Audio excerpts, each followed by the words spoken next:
para conversar aquí con nuestro invitado Pablo Das Neves, a quien le agradecemos mucho por venir aquí al piso. Siempre nos gusta que vengan a charlar acá al piso. Asesor financiero y analista político. Dos cosas que cuando se combinan salen charlas interesantísimas. ¿Cómo estás? ¿Todo bien? Bien, muy bien. Mejor que Macri, te Mejor diría. que Macri, Mejor que ¿no? Macri. En este momento. Sí, sí, la verdad que sí. ¿Cómo Sí. analizas eso que acaba de decir? Porque para mí hay mucha tela para cortar porque él habla de la política y de la economía. Hay un palito económico en eso que dice, la verdad que nos hubiese gustado que la gobernabilidad que nosotros intentamos dar fuese mejor para que no hubiese algunos marcadores, indicadores como el riesgo país que todavía siguen alto. ¿Se entiende? Y te lo pregunto como alguien que entiende de economía y también como analista político. ¿Se entiende como un palito o no? Sí, yo creo que es, o sea, hoy por hoy Macri está en una situación muy compleja, Sí. ¿no? Porque la realidad es que él aparece de alguna forma como tratando siempre de favorecer, aceitar los engranajes para que todo funcione, pero la realidad es que no le queda otra, porque si él no hace eso, dentro de las filas del PRO se le van a ir yendo de a uno Claro. hacia la libertad de avanza. Entonces, hoy por hoy, Macri tiene digamos, el dilema de ver cómo evita esa fuga sin perder su propia identidad, porque él creó un partido, le hizo caso a Cristina cuando Cristina dijo, creen un partido y ganan las elecciones, ¿no? Así como la gente le hizo caso ahora a Caputo cuando le dijo compra campeón. ¿No? No te la pierdas. Claro, no te la pierdas. Entonces, claro, tiene ese dilema, pero él tiene que marcar alguna diferencia. Yo creo que el tema político influye mucho en la Argentina. Vos decías al principio, el tema político y el tema económico. En la Argentina son dos cosas que van de la mano. Quizás en otros mercados más desarrollados del mundo pueden ser más independientes y demás, pero aquí es todo un trade electoral. La Argentina siempre tiene un componente Acá político. Una frase de un diputado te puede marcar el riesgo país, por ejemplo. Totalmente. En otro país no. Y en otro país quizás de menor manera, quizás no tiene tanto impacto, quizás se separan más lo que son las declaraciones netamente políticas de lo que tiene que ver con cuestiones técnicas. Acá se juega y se juega fuerte. Claro. Por ejemplo, el Frente para la Victoria o Unidad Ciudadana, en su momento cuando se estaba gestionando el acuerdo con el Fondo Monetario Internacional, le enviaron una nota al fondo diciendo nosotros no vamos a reconocer este endeudamiento. Sí. Eso tiene un impacto. Vos ponete en la cabeza de un burócrata del FMI que recibe esa carta y vos decís, esto, a ver, ¿cómo es la cosa en la Argentina? Entonces, realmente tiene un impacto político fuerte en la economía. ¿Por qué la Argentina es así? ¿Por qué estas cosas impactan así en la Argentina y en otros países? No, a ver, es para entender mejor a la Argentina, no por hacer una comparación de, viste, a mí no me gusta esa queja de este país de mierda. No, porque yo amo a Argentina incluso con sus cosas. Digo, pero me parece que está bueno entender mejor también nuestro país. Sí, yo creo que es hasta, te diría, es hasta cultural, ¿no? En cierta forma es hasta cultural. Vos, si te fijas, incluso nosotros tenemos una obsesión con el dólar, ¿no? Los argentinos tenemos una obsesión con el dólar que no pasa en otros países. ¿Por qué? Y la gente, en realidad, vos mismo decías de este país, el país se conforma de cada uno de nosotros, es la sumatoria de todos nosotros. Entonces tenemos que tener algo, evidentemente, que marque los rasgos, todos tenemos un rasgo que marca el rasgo de la cultura del país. Por ejemplo, el tema del dólar. Entonces vos ves que la gente históricamente está acostumbrada a que el dólar en algún momento se dispara. Entonces funciona como reserva de valor, ¿no? Cuando en otros países no pasan. Eso creo que tiene que ver con todo el historial de crisis que hemos tenido a lo largo del tiempo, que bueno, que evidentemente ha impactado y ha generado una memoria genética, si se quiere, en la gente. Acá voy a aclarar para el chat que pregunta Silvia. Hola, Gus, vale la pena aclarar en la pregunta que limar las perezas no significa ir juntos. Por ahí se entiende mal. Van a ir juntos, pero claramente no coinciden. Ayer a la noche muchos decían que se trababa incluso la posibilidad de ir juntos. Así que cuando hablamos de limar asperezas, sí, nos preguntamos si de verdad creen que van a limar asperezas e ir juntos o no. Tal vez no vayan juntos, ¿eh? Así que aclaramos eso, porque bueno, tiene que ver también con lo que estamos charlando acá con Pablo, ¿eh? Bueno, avísame, ¿está Lean? Ah, ok, porque se suma ahora Leandro Gavín, que te quería también hacer consultas. Las preguntas que le quieran hacer a Pablo, por supuesto, las pueden dejar en el chat y se las vamos a ir transmitiendo. Recién hablábamos, antes de que empezara el programa, sobre todo el escenario electoral y cómo eso impacta en la economía. Ahora me voy a meter en eso, pero primero quiero que me cuentes ¿Cómo ves vos el panorama económico actual para la Argentina y cómo marcha el plan, el rumbo económico?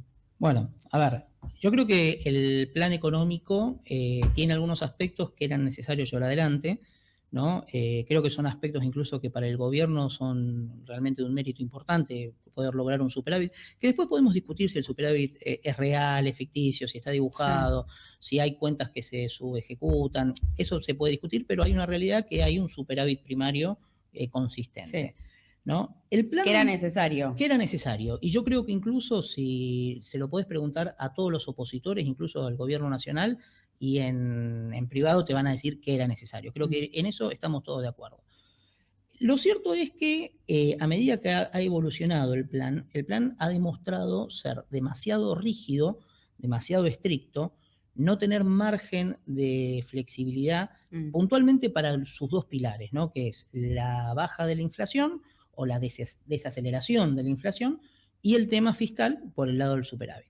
Esos son los dos puntos en los que se sostiene el programa económico y yo te diría el gobierno de Milei. Por eso es que son tan rígidos, porque ellos no quieren cambiar eso porque entienden que la fortaleza política que ellos tienen deriva de ahí. Ahora bien, ¿cuál es el problema con esto? El problema es que el programa económico es demasiado frágil. Permanentemente tiene que estar recurriendo a medidas, ¿no? Que tienen su costo, porque obviamente cualquier medida económica tiene un impacto en algún lado, que tienen un costo demasiado alto para la sociedad, ¿no? Desde lo que fue ahora, lo que sucedió hace unos días, donde decidieron aumentar los encajes bancarios al 40%, que esto va a tener un impacto muy fuerte en la economía real por la capacidad de financiarse de las pymes, de los pequeños comercios y demás, o digamos, la postura que han tenido con el tema de sostener el dólar en un valor que es ficticio, porque medido el dólar por la forma y la metodología que vos lo quieras medir, te va a dar siempre que está atrasado. Entonces vos estás viendo que el gobierno mantiene una rigidez totalmente exagerada, ¿no? En mi opinión, yo creo que esto va a ser hasta octubre y más o menos por ahí, después de las elecciones, va a empezar a ser un poco más flexible, pero el mercado ya hoy te está pidiendo que seas más flexible. ¿En qué te lo pide el mercado? ¿Cómo lo vemos eso? Por ejemplo, la primera variable para mí es el dólar, ¿no? El gobierno permanentemente está volcando dólares al mercado, ya sea con las liquidaciones de las exportaciones, con el tema de los acuerdos con el fondo, con el blanqueo A y el blanqueo B. De todas maneras está volcando dólares. Ahora, no afloja lo que es la presión compradora. O sea, permanentemente el mercado está tomando. Entonces, eso te está dando una pauta de que evidentemente vos tenés un dólar que está atrasado. Perdón, digamos, el dólar está atrasado en relación al valor que tiene. Si eso vos lo comparás con lo que es la cuenta corriente, ¿no? También te está dando una cuenta corriente deficitaria. Nosotros todos hemos visto cómo hay argentinos por todo el mundo viajando y eso también impacta en la salida de dólares y la formación de activos externos. Todo eso son señales que cuando vos las analizás en su conjunto te das cuenta que evidentemente el mercado le está diciendo, mirá, acá vos tenés el dólar, que es una de las variables, por esto que hablábamos de la cuestión hasta cultural y demás, que es una de las variables principales que mira la economía, te está diciendo, che, tenés que tocarlo esto, tenés que tocarlo, guarda porque acá estás teniendo un problema, ¿no? Y ese problema, con tal de sostener el valor ese, te lleva, porque en la economía es todo como un mecanismo de relojería, ¿no? Vos tocas algo y automáticamente cambia todo. Entonces, vos, para sostener ese valor del dólar, ¿no? Vos estás, por ejemplo, subiendo la tasa para evitar que los pesos se vayan al dólar. Entonces vos subís la tasa de caución, la tasa de financiamiento y demás, y eso ¿qué es lo que hace? Hace que la economía real, ¿no? Tenga un impacto muy fuerte porque le cuesta financiarse, que obviamente te cuesta financiarse, lo trasladas a precios, tenés que contener, la manera de contenerlo es bajando la actividad comercial. Bueno, toda una serie de cosas que genera recesión, que está perjudicando a lo que es la economía del día a día. Ahora, recién mencionabas algo interesante, ¿no? Cuando vos decís esto de que el gobierno está haciendo cosas que eran necesarias, pero que tal vez ahora necesitaría más flexibilidad y que de hecho es lo que el mercado le pide, ¿te referís a estas cuestiones técnicas que bien explicabas recién o solo a estas cuestiones técnicas? ¿O también necesitaría flexibilidad, por ejemplo, en lo que es de hecho uno de los temas de la semana y va a seguir siéndolo, que es los famosos vetos, ¿no? Que el gobierno explica, todo este paquete es, ahora no me acuerdo, según en la oficina del Congreso, creo que era un 1 y pico, según el gobierno es 2 y pico, bueno, depende a quién le preguntes, es un impacto fuerte en el PBI. Ahora, si los desglosás, tal vez solo el de discapacidad era un 0,0 algo. 0,04. Exacto. Podría haber tal vez no vetado el de discapacidad y sí vetado, no sé, una de las de jubilaciones o la moratoria, sí la vetaba, pero no otra. Digo, ¿a ese tipo de cosas también te referís con Sí, flexibilidad? sí, o sea, ¿Se podría hacer sin impactar en el equilibrio fiscal? sí, de hecho están relacionadas, porque, por ejemplo, inicialmente la meta, ¿no?, que vos tenías en el PBI era lograr un superávit del 1,3. Sí. Después corrigieron eso al alza y dijeron, no es que vamos a ahorrar un 1,3, vamos a ahorrar un 1,6. Sí. O sea, se pasaron de rosca, por así decirlo, Claro. con el tema del recorte. Ahora bien, cuando llega el impacto presupuestario de estos proyectos, por ejemplo, el caso de discapacidad, estás hablando del 0,04% del PBI. Es decir, el impacto es bajo. Las jubilaciones quizás tienen un impacto más grande, Sí. pero como vos bien decís, se puede hablar, se puede buscar algún mecanismo Sí, de o aunque sea de compensación. los tres, ponerle que dejaba fuera todas jubilaciones, pero no veta discapacidad.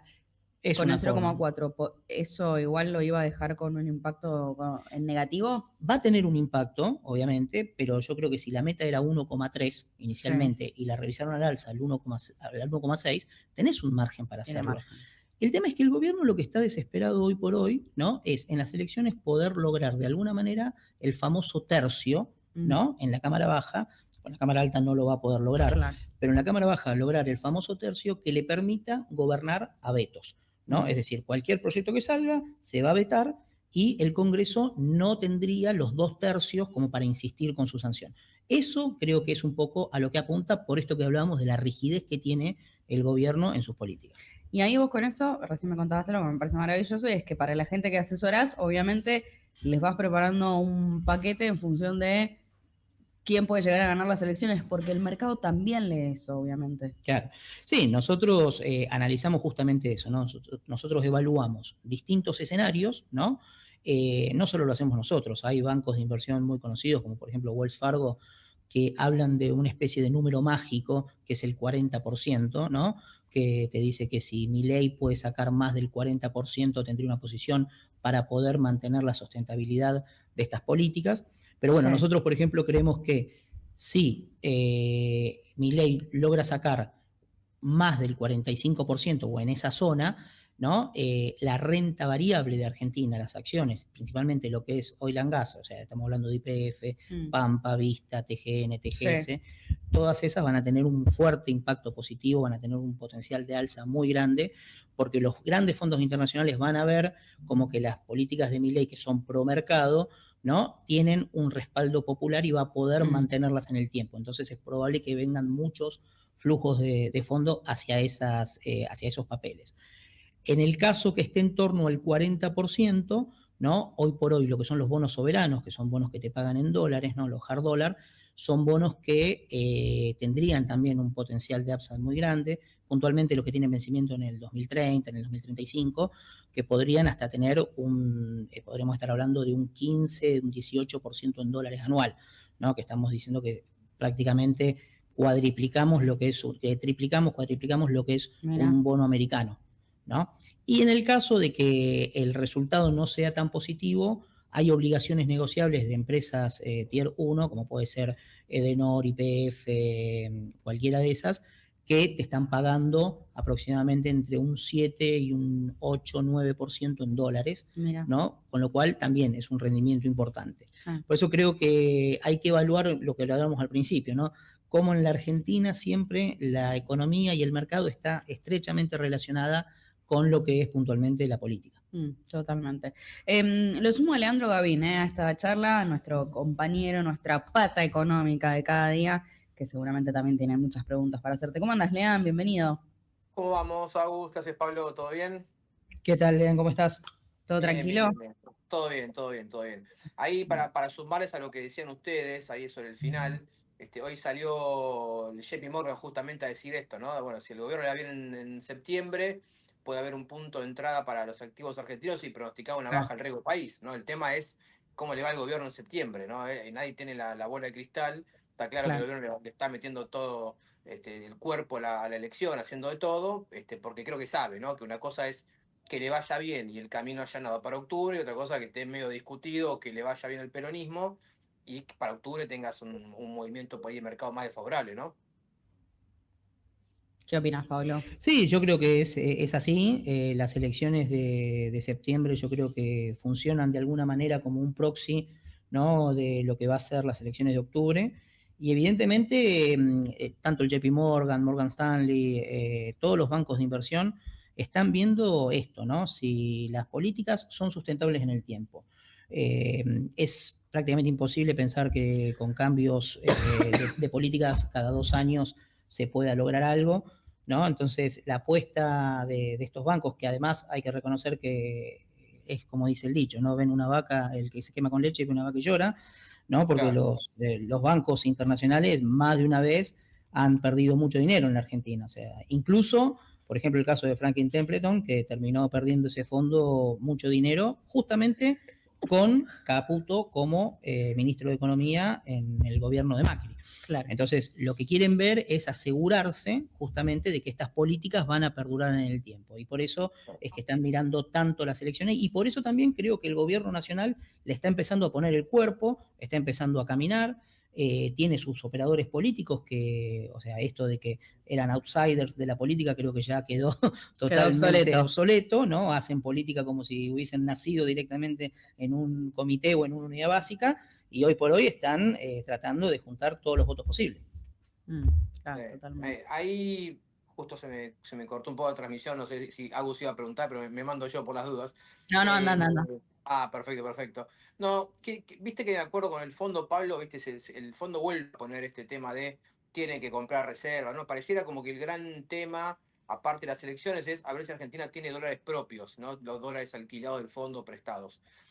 Uno puede pensar que se va a ir un esquema, porque no está esto en el staff report, digamos, puesto, a un esquema donde el gobierno tiene que acelerar la compra de dólares. Se nombra ahí algo así como que, bueno, que el gobierno compre de la forma que sea, hasta incluso que haga como los países normales del mundo, de la región, que tienen como subastas para compra de dólares y demás, que eso ya no lo haría el Tesoro, lo haría, me imagino, el Banco Central. ¿Imaginas que todo eso puede ser en el corto, mediano plazo, o todo puede pasar para después de las elecciones? Porque el gobierno dice, no quiero emitir un peso, quiero tener todo tan tranquilo, después de las elecciones, si no va bien, hablamos y cambiamos un poco el esquema. ¿Imaginás que puede haber algo después de octubre? Sí, a ver, el gobierno, una de las principales debilidades que tiene el programa es justamente ese, ¿no? O sea, no tiene reservas suficientes. El gobierno tiene reservas netas negativas, ¿no? Es decir, hoy por hoy el gobierno no soporta una corrida cambiaria, ¿no? Es una realidad, no, uno no trata de generar ningún tipo de miedo ni nada en el mercado, pero es una realidad. El Fondo Monetario Internacional, que también hay que decirlo, obviamente Argentina es el principal deudor del fondo, con el cual el fondo tiene también interés real en que a la Argentina le vaya bien y que pueda sostener su programa. Claro, lo necesita. Necesita, sí, digamos, porque si no, imagínate, es como cualquier banco que termina perdiendo su principal un tiro cliente. en el pie. Exacto, necesita hacerlo. Le ha dado todas las ventajas posibles, de hecho, terminó, por ejemplo, ahora, tenía una meta de reservas que se las terminó flexibilizando y diciéndole, no, bueno, mirá, tenés que comprar 2.000 millones de dólares a diciembre.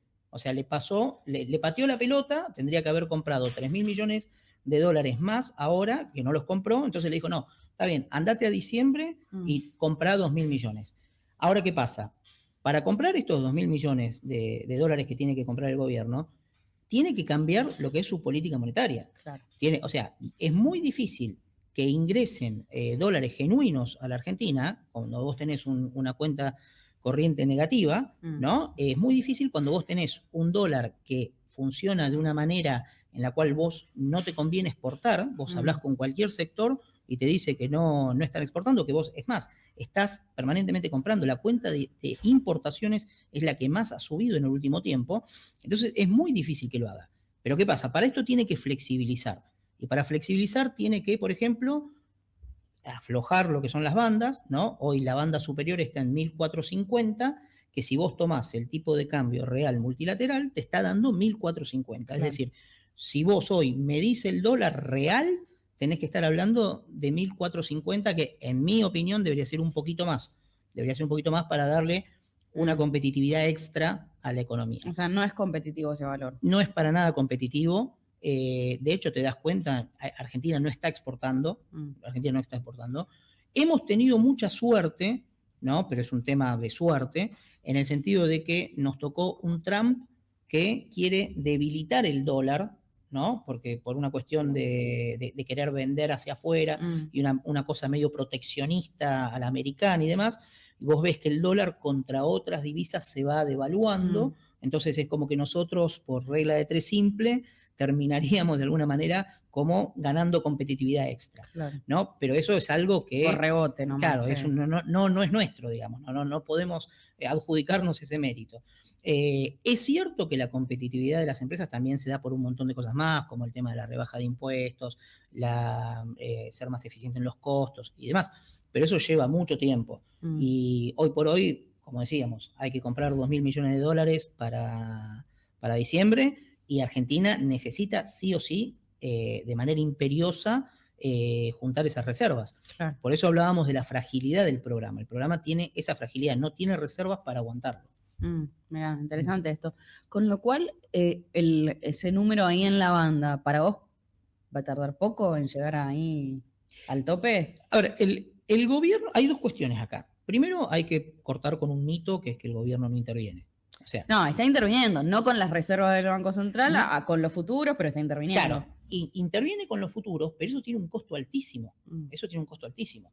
Ahora, por ejemplo, para tratar de cambiar un poco las expectativas, estaban vendiendo dólar futuro por debajo del valor del spot, ¿no? Y estaban perdiendo aproximadamente 70 pesos, era la cuenta que habíamos hecho en ese momento, 70 pesos por dólar perdían, ¿no? El último día hábil de julio tuvieron que pagar, creo que era algo así como 340.000 millones de pesos por la diferencia, por haber vendido dólar futuro, por la posición que tenían en dólar futuro. Claro. Todo eso es muy caro. Toda esa cuestión es muy cara. Es el costo de mantener el dólar dentro de esa banda. El gobierno tiene aproximadamente algo así como 20.000 millones de dólares en el Banco Central como capacidad de fuego, digamos, para contener el dólar dentro de las bandas, ¿no? De la banda superior. Ahí puede intervenir si va hacia ese precio. Para mí sería una locura que el gobierno intervenga ahí, porque sería perder reservas, por insistir con una banda que es una banda, si se quiere, hasta psicológica, porque, o sea, 1.450, bueno, ¿por qué no 1.500? O sea, claro, déjalo flotar, ¿no? Si vas a dejarlo flotar, si querés sí. Si no, es otra cosa. Pero bueno, yo creo que no estamos en una situación donde pueda haber una corrida, pero hay que tener en cuenta que el gobierno tiene que flexibilizar las bandas. Tiene que o flexibilizarlas o dejar flotar libremente, que se vaya al techo de la banda si se tiene que ir al techo de la banda, y a partir de ahí que los distintos sectores empiecen a ganar competitividad. Habla con el agro, habla con la pesca, habla con el petróleo, todos te van a agarrar y te van a decir lo mismo. Necesitamos un mejor precio del dólar para poder exportar más. Yo creo, perdón, Pablo, creo que si el gobierno no va a sacar la banda ahora porque tiene temor a que haya algún tipo de quilombo, digamos, político, y que rápidamente, y aparte ahí tendría que salir a vender. O sea, siempre pones la banda justamente para que sea algo testimonial y que el mercado se regule solo, porque sabe que rebota ese nivel. Si el gobierno no lo hace, si mantiene la banda y se va para el techo y tiene que salir a vender, no te quepa la menor duda que el fondo, una vez, dos, tres, la cuarta, lo llama y dice: flaco, levantá la banda, porque esto no es un programa para que vos uses mis dólares para intervenir, levantalo. Me parece que el gobierno se juega a que rebote solo, sin poner un dólar, y si las elecciones salen bien, bueno, ya directamente levantarlo, pero con una presión muy menor, digamos, que hasta de hecho algunos dicen, en el gobierno te dicen, bueno, si ganamos las elecciones, el tipo de cambio se estabiliza más en torno a 1.300, 1.200 y pico, y no va para el techo. Pero bueno, hay que ver, no sé si con las elecciones se descomprime la tensión, o esto que vos decías, Pablo, que el dólar igual está a 1.400, sigue siendo un dólar barato, es un dólar de mediano plazo para Argentina, eso no lo sabemos. Para mí sigue siendo un dólar que está demasiado barato, ¿no? Visto esto desde el lado de la competitividad de las empresas, ¿no? Claro. O sea, si vos tenés claramente que te resulta más fácil ir a pasarte un fin de semana a Punta Cana y no a Mar del Plata, evidentemente tenés un dólar barato. Hay algo que no está bien. Hay algo que no está bien, ¿no? O sea, si vos ves en Ezeiza mucha gente saliendo para Punta Cana o para Miami, evidentemente tenés un dólar barato. Si vos ves que empresas... Pablo, ¿viste? Vos sabés el dato, y Agus también, los que están conectados. ¿Sabés unas empresas que más ganó plata en Argentina este año? ¿Sabés quién fue? ¿Quién? ¿Cuál? Aeropuertos Argentina 2000. Bueno, claro. Por la cantidad de gente que viajó. La cantidad Es de así, que es así. facturó esa empresa es terrible. Vos Por agarrás el eso, balance y nunca tuvo tanto tráfico de turismo. Es buenísimo, el dato, por eso, el dato me parece hermoso, maravilloso, Claro. claro, porque habla completamente de lo que está pasando. claro, tenemos un dólar excesivamente barato. Vos ves las cuentas de importación, Incluso ahora, habiendo subido todo la semana pasada, sigue siendo barato. sigue siendo No barato, pasa sigue nada. siendo barato. Y después vos vas a las empresas, sector por sector, ¿no? Y los empresarios te dicen, no podemos exportar, con este precio no podemos exportar. Vos tenés un dólar que está subiendo un 20, 20 y pico por ciento, así, pero tus costos, ¿cuántos subieron? Tus costos internos, los que pagás en pesos, ¿cuántos subieron? Entonces, evidentemente vos ahí tenés un problema. O sea, el precio para vos debería estar en 1.500. Para mí, el precio, si vos lo medís como tipo de cambio real multilateral, Sí. es 1.450. 1.450. Más o menos.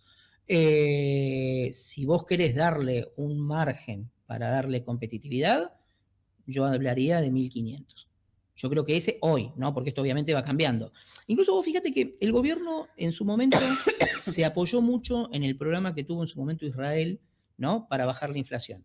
Y para hacer eso, Israel, ¿qué es lo que hacía? Hacía bandas cada vez más amplias, Claro. ¿no? A mí no me sorprendería que después de un hecho político, un hecho relevante como son las elecciones de octubre, el gobierno amplíe las bandas, no un 1% mensual como hace hoy, sino que haga un aumento del 5, del 10, una cosa por el estilo, y que lo deje flotar. Claro. Ahora, ¿qué pasa? Si vos dejas flotar, lográs que ingresen muchos capitales, ¿no? Porque tuviste una buena performance electoral, porque los sectores de renta variable se volvieron de vuelta atractivos y demás. Pero ¿qué pasa? Pero vos usás esos dólares y presionás para mantener un dólar barato, en realidad lo que estamos haciendo es mantener una rueda que no va a funcionar en el mediano y largo plazo. Ahora te voy a preguntar qué le recomendás al que tiene la suerte de que le sobre un puchito a fin de mes para cuidar ese puchito, pero Lean, creo que te tenés que ir, ¿no? No, te escucho, estoy un 5 minutos más y estoy acá. Ah, bueno, perfecto. Porque ella quiere saber qué hacer con el puchito. Tiene el puchito, Lean. Esa es la parte Esa más es la parte importante de la entretenida. charla, es ver qué hacemos con la guita, obviamente. Claro. Por eso vine. No, pues, claro, Obvio. tenemos un asesor financiero en piso, es la Claro. pregunta de oro. No, a ver, siempre aclarando este contexto, no todo el mundo tiene la suerte de tener un puchito a fin de mes, pero Claro. si existe esa posibilidad hoy, con todo lo que ocurrió la semana pasada, con lo que está ocurriendo con las tasas, etcétera, ¿qué sería lo más lógico en esta Argentina que le recomendaría? Ahí, perdón, hago Sí. y te sumo para preguntar, para sumarte, digamos, la pregunta Sí. a Pablo. Porque está toda la pregunta, esta es, la apuesta es tasa o dólar. ¿Qué hacemos? Claro. ¿Tasa en peso o seguimos apostando con el dólar? O hacemos un mix y nos cubrimos todo. ¿Viste? A nosotros los petas de economía nos preguntan, Diversificar. pero ¿ahora qué hago? ¿Hago el carry trade? Te lo pregunta el que no tiene ni idea de lo que es el carry trade, pero como ya se puso medio de moda. ¿Qué hago? ¿Qué pasa? ¿Me va a pagar un poquito más? Mi fondo de money market en pesos, me compro una LECAP, compro dólar, ¿cómo la ves? Yo digo, no sé, preguntá a los que saben. Así que te trasladamos esta gran inquietud de la gente, Pablo, para ver cómo la explicamos. Sí, a ver, el carry trade, por ejemplo, siempre digo lo mismo, el carry trade es muy divertido, ¿no? Hasta que te apagan la luz. Todos nos divertimos con el carry trade hasta que un día, o sea, los que hicieron carry trade, por ejemplo, que estuvieron 3, 4 meses haciendo carry trade, con la última suba del dólar, en 3 días la suba del dólar les arruinó todas las ganancias. O sea, el carry trade es una estrategia muy puntual, muy fina, que te la tiene que llevar adelante un asesor financiero que esté permanentemente mirando la pantalla, porque el dólar cuando pega esos saltos, ¿no? Te borra todas las ganancias que tuviste. Eso por un lado. Ahora, vos me decís, por ejemplo, tasa dólar, ¿qué es lo que hacemos con el puchito que sobra? Bien, yo lo separo por tiempo. Si vos, por ejemplo, esa plata no la vas a usar el próximo mes, mes y medio, 2 meses, yo te diría que hagas tasa, ¿no? Hoy por hoy la tasa rinde, ¿no? Y me parece que en este periodo, con tasas tan altas, la tasa le va a ganar al dólar.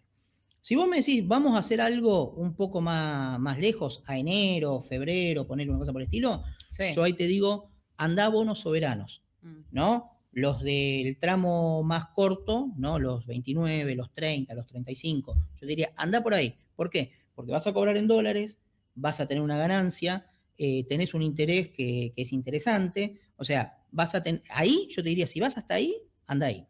Si vas un poco más a largo plazo, bueno, ahí depende de 2 cuestiones. Si vos crees que la Argentina va a seguir un poco en este camino, yo te digo, pensá un poco en meter algo de renta variable, principalmente petróleo y gas. ¿Por qué? Porque petróleo y gas es donde más se están concentrando las inversiones, donde una vez que empiece a funcionar todo lo que es Vaca Muerta al 100% de su capacidad, es muy grande la cantidad de dinero que puede llegar a generar, Claro. ¿no? Entonces ahí yo agregaría un poco más y iría armando un mix. Porque también, obviamente, cuando vos aconsejás a un inversor o a un ahorrista, vos te fijás en algunas cuestiones. No es lo mismo, por ejemplo, un chico de 20 años que está trabajando, que puede asumir riesgo, que una persona de 80 años que te dice, no, mira, Pablo, yo lo que necesito en realidad es una jubilación. Claro. Entonces yo no le puedo decir, compra Bitcoin, porque, No, claro, digamos, claro. puede ser cualquier cosa. Entonces yo ahí, por ejemplo, puedo asesorar con alguna obligación negociable, con algún tipo de activo que sea más seguro. Pero en el corto plazo,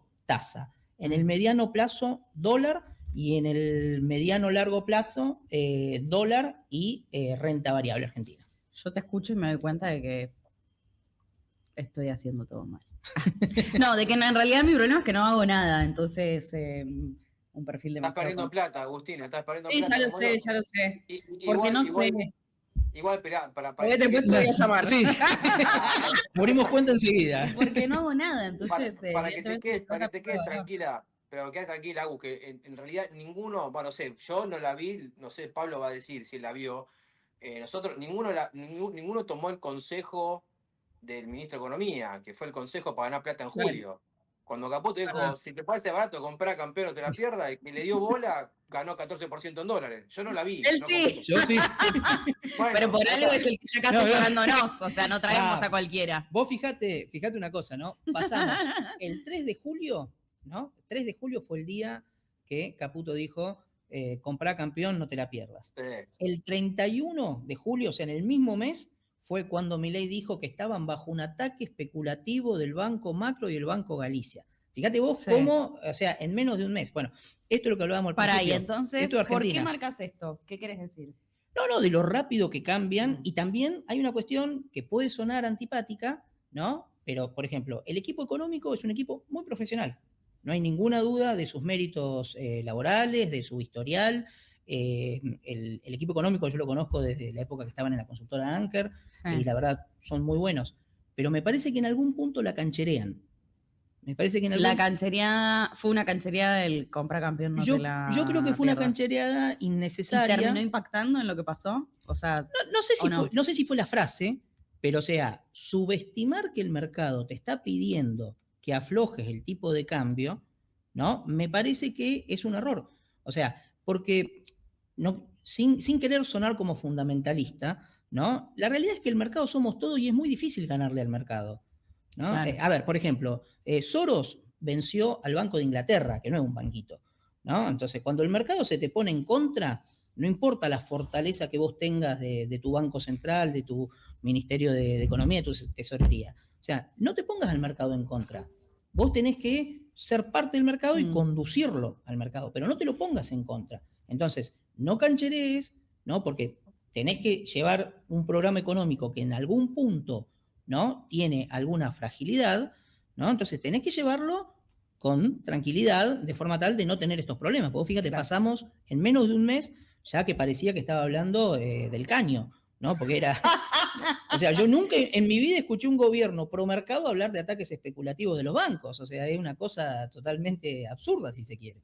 Pero lo hacen todo, Pablo. Eso, la ha hecho Macri en su momento, bueno, el kirchnerismo, olvídate, ¿no? Sí, no. Sí. Era todo por ahí. Pero es la típica Argentina, ¿viste? Cuando pasa algo medio raro, la culpa es el riesgo Cuca, algunos bancos amigos de no sé quién, siempre lo mismo, nunca, no, ¿sabes qué? Ponerme a desarmar Lef y París no tenía sentido, mala mía, nunca hay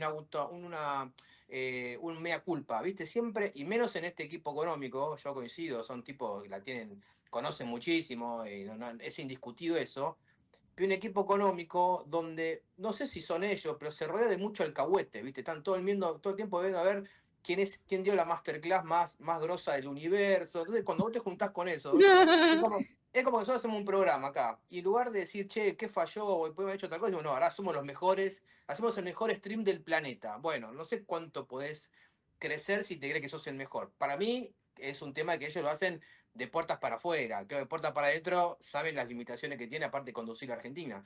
Pero está con esta cosa de, viste, el cancherismo, de tirar caños todo el tiempo, que cuando Claro. no te sale, bueno, te gritan de todos lados también, ¿no? Sí, pero Sí, vos totalmente. fijate, el tema, vos mismo decías, el tema de las LEFI, ¿no? O sea, corrieron a desarmarlas pensando que eso iba a generar préstamos y demás, y Claro, tuvieron que todo al salir revés. con una licitación de emergencia porque habían inundado la plaza, pero después te la querían vender como que era el punto anchor, que estaba bien, que estaba todo planificado, ¿viste? Nada, bueno, o sea, reconocer, mirá, nos equivocamos, calculamos mal las necesidades de liquidez del mercado, y bueno, nos pasó esto. Ok, listo, vamos para adelante. Sí, a ver, se equivocaba Warren Buffett, no nos vamos a equivocar nosotros. Pero acordate, Pablo, que pasaron de decir, este es un programa que te va a llevar inexorablemente al dólar a 1000, ahora que está en 1300 y pico, dicen, y bueno, el tipo de cambio mejoró sin que pase a precio, somos exitosos también, flaco, bueno, puedes decirme que el tipo de cambio iba a ser 1000 o menos, y cuando se va a 1350, 1000 o casi Lo 1400, importante es el ¿qué? relato, Ah, No Lea. Lo salió, importante es el obvio, relato. no, por eso el relato es inherente a llegar a la casa de gobierno, es así de simple, no hay otra. Esa es la tal cual, frase. es así. El relato es inherente a llegar a la casa de gobierno. Claro, Sí, sí, sí, sí, totalmente, sí. es así. El tema es que hoy por hoy el equipo económico tiene que tomar algunas precauciones para mí, tiene que bajar un poco el nivel. A ver, que el hecho de que el ministro de Economía y el presidente del Banco Central tengan que salir corriendo un día a ir a dos programas de stream amigos, ¿no? Te habla de que tienen que tratar de Sí, llevar. porque ese mismo día fue, dijo, no, está todo bien, pero fue el mismo día Fue el corriendo mi- en el lugar, Ah, sí. Exacto, y fue uno a las 6 de la tarde y el Sí. otro a las 8 de la noche. O sea, tenían que tratar de bajar las expectativas. Bueno, evidentemente está pasando algo. Hay que mirarlo, ¿no? Uno no quiere ser tremendista, ni tirabombas, ni nada, pero evidentemente hay que tener cuidado, hay que mirar lo que está Sí, pasando. que no es el primer gobierno que lo hace, digo, ¿cuántos fueron a dar una nota el día que explotaba algo, no? Claro, Digo, sí, ahí se sí. reciben de políticos oficiales. Hay muchas preguntas del chat y de esta me interesa la opinión de ambos. Daniel pregunta sobre el famoso riesgo Cuca, que se está hablando tanto en estos días. Dice él, hablan del riesgo Cuca, pero también está el riesgo Paga Dios, que hace caputo cuando no le den más plata. Pero ¿qué piensan de este riesgo Cuca del que tanto se estuvo hablando en estos días? Porque también lo hablaron en este famoso streaming del que estás mencionando, del que estás hablando. Yo creo que es esto que hablábamos del relato, ¿no? Mm, Es agarrar y decir, es el riesgo de la oposición, por así decirlo, ¿no? A ver, obviamente la oposición, la política no es un liceo de señoritas, o sea, la oposición va a tratar obviamente de llegar al poder y el oficialismo va a tratar de mantenerse en el poder, con lo cual obviamente o sea, no estoy diciendo nada nuevo, es así, no me parece que hay que plantearlo como riesgo Cuca, ¿no? Yo creo que en realidad, yo te diría que incluso en algunos puntos hasta pueden llegar a coincidir en algunos diagnósticos, yo mira. no lo veo tan así, no creo que sea un River Boca, pero lo que pasa es que estamos en una carrera electoral a octubre, entonces esto va a ser lo mínimo que vamos a ver hasta que lleguemos al día de las elecciones. ¿Lean?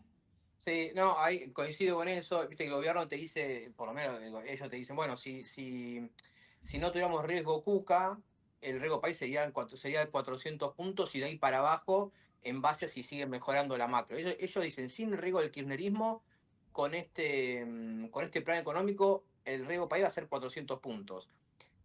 Para mí es una pregunta, ponele que el gobierno le vaya bien a esta elección y uno piense que el peronismo, como una vez llamó el JP Morgan, peronismo extremo, está más lejos de volver. Después quedan 2 años más, después falta la Claro. supuesta reelección de gobierno. Yo no sé si el riesgo Cuca, como dice el gobierno, se va a ir.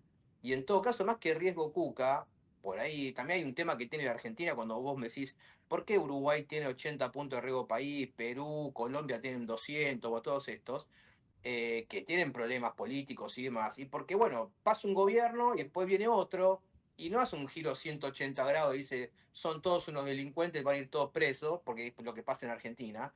Entonces, para un inversor, el financiero por ahí pone guita, va, entra, sale, se come una piña como la gente ahí que decía este palo de Templeton, que perdieron fortunas, pero la plata del inversor que tiene que hundir capital a Argentina, mientras la discusión sea kirchnerismo-libertad, y me parece no va a un mango en Argentina, ¿no? Porque, digamos, hoy te puede salir bien, pero inversión no la haces para los próximos año y medio, la haces para un país que tiene regla del juego que se mantiene. Entonces todo eso, el famoso riesgo, que de vuelta, el gobierno dice riesgo Cuca, yo le pondría riesgo político de Argentina, no sé si se va a limpiar con que el gobierno le gane al kirchnerismo en las elecciones de octubre, porque es así, Argentina no tiene como dos partidos políticos o tres donde no se discuten cosas medio básicas, como pasa en otros países no del mundo, de la región. Entonces, el riesgo político en Argentina, para que tengas un riesgo país parecido al de Perú, que tiene quilombos todos los días, o no sé, otros países, bueno, va a faltar mucho, me parece. Sí, además te agrego una cosa más. Si uno ve el informe, por ejemplo, de Morgan Stanley, cuando hace la recategorización de los países, ¿no? En economías emergentes, de frontera y demás, te das cuenta que en la Argentina lo que señala como cuestiones a trabajar es el tema del control de capitales, bueno, cuestiones que son técnicas, ¿no? O sea, por ejemplo, el levantamiento del cepo, ¿no? Que sea real, o sea, que sea para las empresas también, es uno de los principales puntos que siempre tiene en contra digamos, el país para poder bajar su riesgo país. Ahora bien, eso no tiene nada que ver con ningún partido político. O sea, eso es una medida técnica que tiene que tomar economía, decidir levantar el cepo para las empresas, y eso te va a mejorar. Pero bueno, obviamente, tiene sus costos, tiene sus riesgos. Tremendo. Lean, te dejamos. Me rajo para el canal. Te dejamos ser libre. Bueno, no sé si ser libre, libre tengo que seguir trabajando en realidad.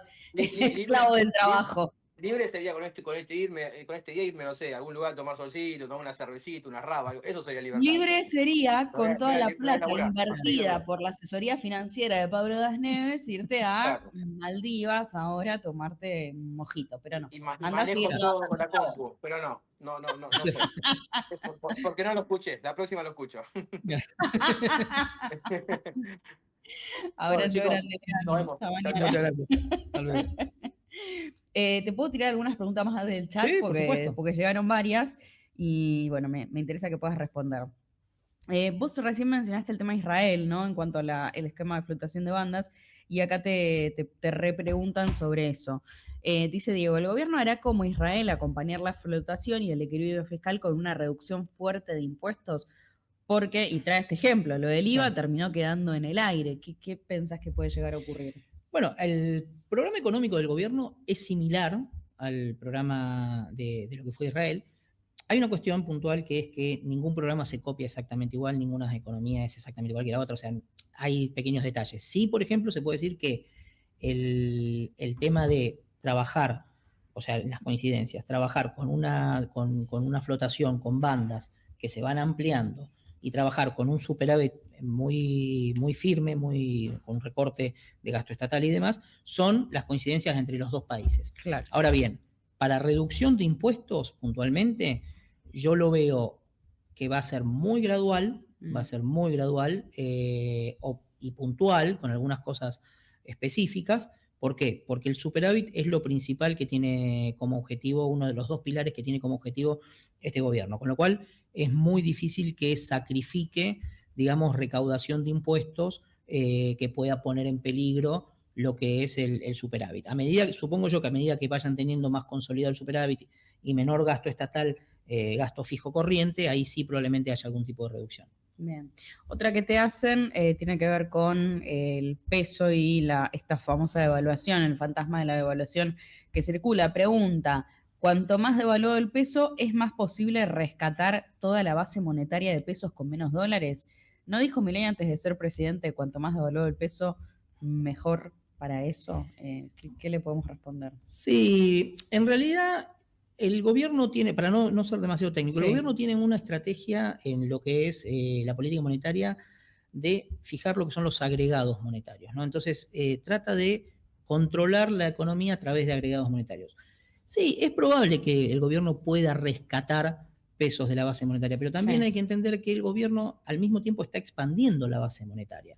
Por ejemplo, decíamos de lo que había pagado el gobierno en el caso del dólar futuro. Esos 340.000 millones de pesos fueron expansión monetaria. Con lo cual, el gobierno lo que tiene que hacer es ir, más que nada, compensando la base monetaria con las reservas que tienen. Yo no miro tanto la base monetaria, sino miro la relación que tiene la base monetaria con las reservas. Mientras vos tengas más reservas, la base monetaria puede crecer y darle liquidez al mercado. Ahora, rescatarla mientras vos estás perdiendo reservas, creo que sería un error. Bien, bien. Pablo, interesantísimo poder tenerte aquí. Gracias por charlar con nosotros, por responderle también preguntas al chat. Acá me dicen, tranquila, puedes aprender. Acabo de confesar que estoy perdiendo plata. No me juzguen por estar en Aura Play diciendo estas cosas. Mi programa es de política, no de economía. Pablo, gracias. Gracias. Un gustazo. Pablo Das Neves, quien pasaba por aquí.